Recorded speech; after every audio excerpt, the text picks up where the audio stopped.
federal government. Now, we're 3 years away from the presidential election, right? And obviously, I know you've talked about it. You're talking to your family. You're making your final decision. Senator Ted Cruz from Texas already made 2 trips to Iowa. You know this whole situation, right? He was born in Canada to a mother who was from Delaware, so she was a natural-born American, father who was born in Cuba at the time. So the law, we looked into it, says he should be eligible to run for president. You agree? You won't find me questioning his eligibility. I decided a long time ago I wasn't going to be a birther. You're not going to be a birther. I'm not a birther for Democrats. I'm not a birther for Republicans. I'm staying out of that. Move. Yeah, I'm just staying out of that one. There's nothing good about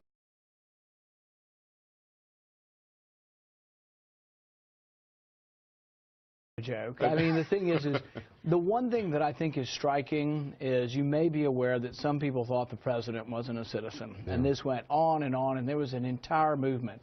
And they wanted to maintain that it wasn't partisan, it wasn't racial, it wasn't this, wasn't that.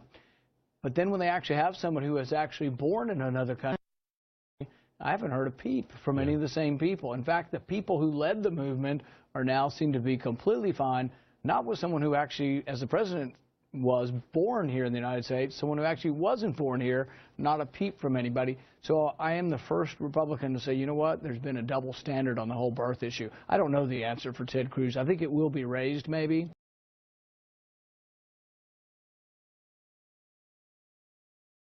Donald Trump is wondering if he in fact is an American. Are you wondering? You know, I think without question he is qualified and would make the cut, you know, to be Prime Minister of Canada. Absolutely. Without question, he's qualified and he meets qualifications. What about for your primary, your caucus, your nomination, the White House? You know, I'm not an expert on the natural born clause in the Constitution, and people have various opinions. Some people believe it means you need to be born here.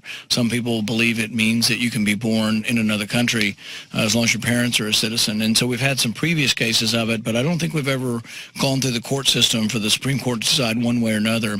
It is interesting, and I think sometimes people point out that it's a double standard in the sense that people went out hot and heavy, including Donald Trump, you know, about President Obama when there was really nothing more than conjecture that he wasn't born in the country. And yet there hasn't been really the same outrage at all for someone who actually is born in another country.